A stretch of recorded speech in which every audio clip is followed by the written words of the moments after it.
Hello, everyone. So earlier today I saw Joker Folie, Deux, roughly translating to Crazy for Two, who the sequel to the 2019 award-winning hit Joker, her, which sees much of the cast as well as the crew led by both Joaquin Phoenix and director Todd Phillips reunite to give a follow-up to the movie, which sees he's the Joker awaiting trial 2 years after the events of the first film for his crimes, and vindicated spirit with Harleen Nengi Quinzel, played by Lady Gaga in this film, and given the discourse since opening in Venice has gone interesting places, even I, who isn't as down on this movie as some other people are currently being right now,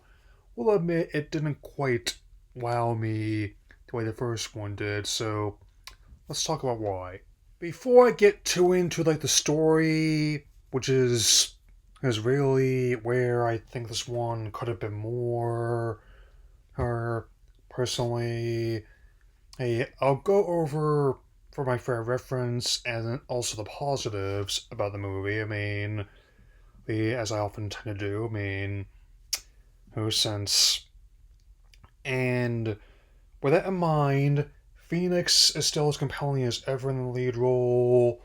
And even though some people are skeptical about Gaga as Harley Quinn, at least this particular variant of her, I will personally admit it as someone who's not been as huge a fan of her singing or acting as others.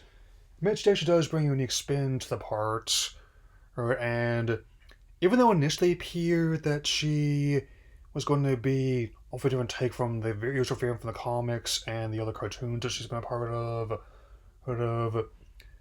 there are connections to that work. I won't explain them here, but if you have seen the movie, or likely know what I'm referring to, and the two play off each other quite well, and I definitely could say, for their biggest creative swing, they talk of making this like a jukebox musical. It does help that Phoenix and Gaga, of course, very good singers and do some actually quite strong arrangements of songs and show tunes of years past. Not just ones we saw in the advertising, like arrangements of Burt Bacharach's What the World Needs Now and the Carpenters' Close to You, but also, a sequence heavily inspired by the classic That's Entertainment, the same movie that Arthur and Leah watching Arkham shortly before a fire breaks out in the showroom. And I definitely will also like the production, which is anywhere from $165 million. I've seen estimates go like $200 million, but still a larger scale than the $55 million spent on the first movie. Even someone who appreciated that film for deliberately going smaller in an age where big, showy temples are the norm, or they did interesting things with it, and also it looks good, I'll say that much. And even though I'm not going to spotlight all the more divisive reviews that this is getting, I only skimmed what I was seeing on Metacritic, IMDb, and Rotten Tomatoes before I went in. One in particular, like spotlights, is there were the issue with it being a musical was that it was not colorful or bright. Really, because a few of my favorite ones would not fit that distinction, and was actually quite narrow, if I'm being quite honest, which include the stage version of Les Miserables, the stage and film version of Sweeney Todd, and most relevant to this film, another one which deals with sensationalized trials and has musical sequences set inside one's mind's eye. The stage version of Chicago. I really love that one in particular, and I'm still bumping Cell Block Tango, aka He Had It Coming, to this day. Yeah. That's not to say, hey, the film is completely without issues. And even I will admit, it wasn't really quite the breath of fresh air the first movie was. It was 5 years back. I mean, it wasn't my plan to do this one basically nearly 5 years to the day that the first movie came out, but here we are. In terms of the comic films this year I've seen, not counting The Crow, because I'm really not looking forward to talking about that one whenever it streams games where I don't have to pay extra. I'll place it like above Man and Web, but below Deadpool and Wolverine in terms of overall quality, which not a bad spot to be in if I'm completely honest. That may change soon as the remaining Sony ones come out. Those being like the third Venom and the Craven film, which are different flavors of crazy than this is. Likewise, in Tops Phillips' filmography, I place this above the second and third Hangover films, but below not only the first year but also the first Hangover and my personal favorite film of his, Old School. And just factoring the ones I've seen myself, I wasn't even against the idea of him recording music in this one. I still stand by blues like an Old School as surprisingly understated and touching scene for such like a bawdy college comedy. Eh, that's one of the reasons why it's one of my favorite ones ever made, but still.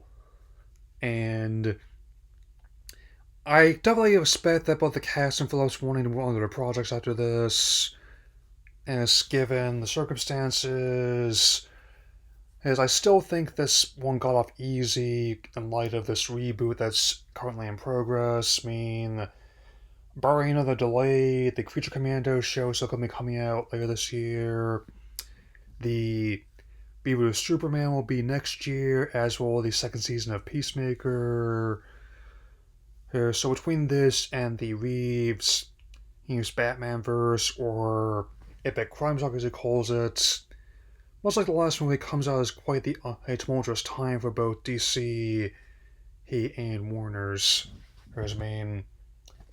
I will admit, like the vanity plates and the whole recap of the last movie in a Looney Tunes cartoon, I did enjoy quite a bit. With the whole me and my shadow stuff going on. That said, if people find this a bit too maudlin, even by the standards that DC has had in recent years, I honestly do not blame them. With this being the case where, I while the first movie's tomato meter was 69% and audience rating, or whatever this popcorn meter is calling me, in 89%, and so relatively positively uniformly.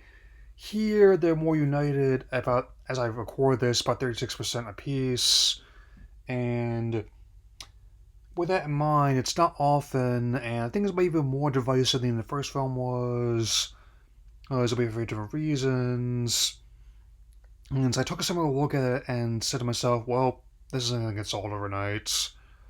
And I just don't know what to make of it this time around, because I actually rewatched the first movie again last night. I still stand by including it among one of my favorite films 2019. The other two, in ascending order, are for the top three include John Wick Chapter 3 Parabellum and Knives Out. So it's not that I think that they went too far with mashing up a dark comedy drama with the big style musicals of years past.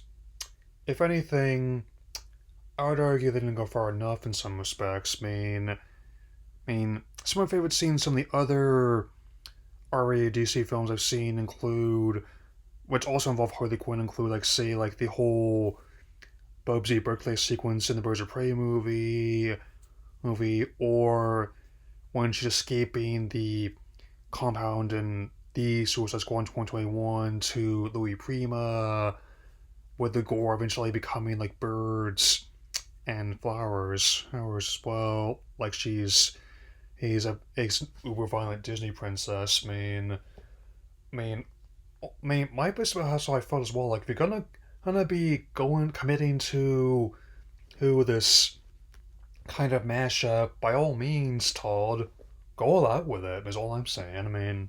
So I do not expect this to garner the same level of success or acclaim. Proceed to the last movie did.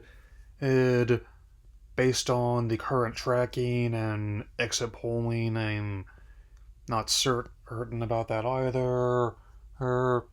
Though I could see at least breaking even worldwide at the very least, and perhaps later on down the line, finding a cult following of its own that, like me, who are not necessarily really impressed by it, but at least entertained by the mashup of elements they've chosen there.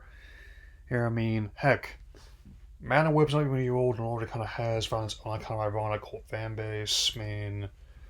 And getting into some coming attractions soon, but let's just say, even for those who aren't as into this as they were the first movie, let's just say I didn't pull my cards in this number for unofficially taking part in Bat Month, as it were. So I give like a final rating of 3 stars out of 4, 4 stars out of 5, which, as in, not the disastrous tent circus that a lot of people have been saying it is, but also, not the movie that impressed me so much in 2019, like the first one did. So, here's something I haven't done in a while.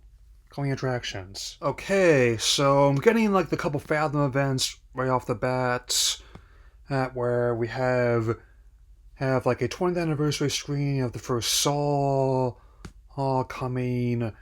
This month, which is fitting, given how it's filling like a vacant spot that the 11th film would have had before that was pushed back due to the dual strikes of last year here. And even though I'm not as huge a fan of the films or its subgenres other people are, at least understand the appeal and why it's resonated, and even help Lionsgate get their proverbial boot in the door, and not just the one that Kelly Elwes is trying to saw his leg off for.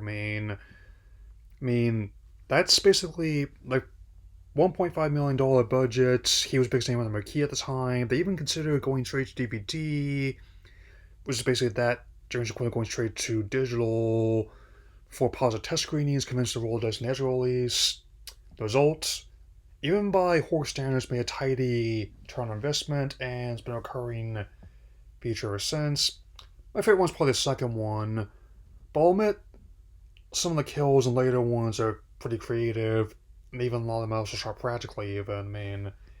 And speaking of which, John Wick 10th anniversary screening, again, looking forward to the Ballerina spin-off next year. It was going to be this year before, again, got pushed back a full year due to the strikes.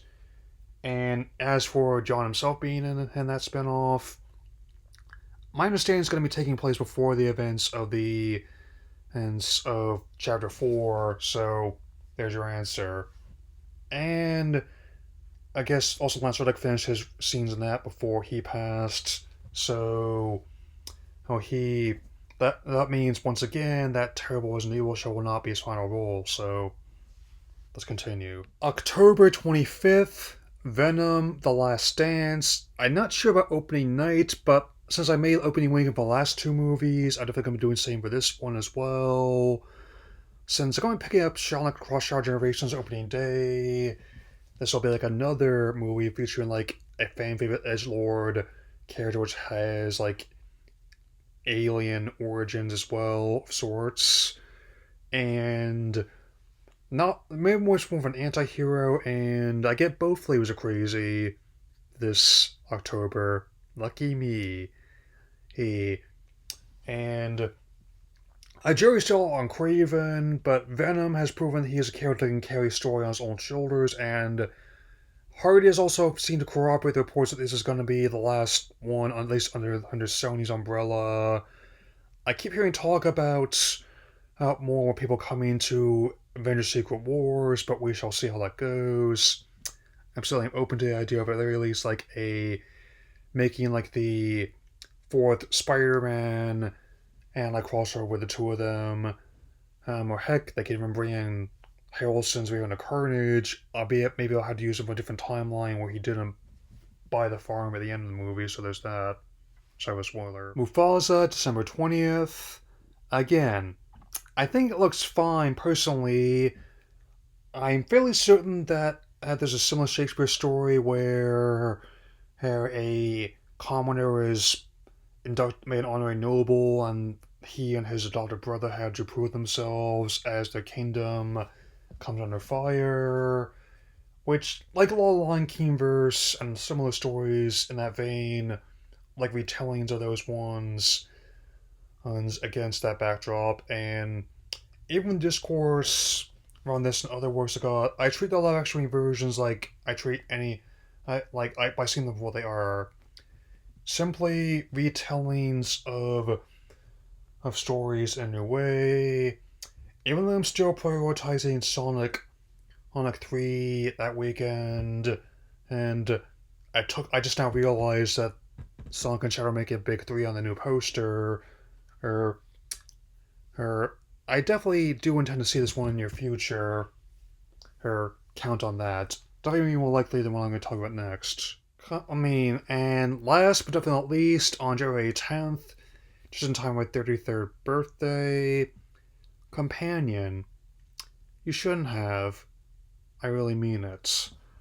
I don't even know what kind of tone they're going for. I mean, even just looking at the film's Wikipedia page, I'm not entirely certain what attitude I'm supposed to also adopt for the movie. I do like some of the people in it. I still maintain that, forget Hoagland, Jack Quaid is the best Superman we've had, had in recent memory. I say that even with my love for her Cavill's variant, as well as my experience with Tim Daly and George Newbern. But I have not seen Barbarian, so I cannot be certain of how that connection is. Plus, that's a week before I plan to get Donkey Kong Country Returns HD, so I guess we'll deal with that. I will say for now that it's going to be a long 31 days, even with my bad suit. I mean, no matter what happens, I'll just deal with it all as it comes. That goes for you all too. That'll be all for now, and until I see you again, that's life.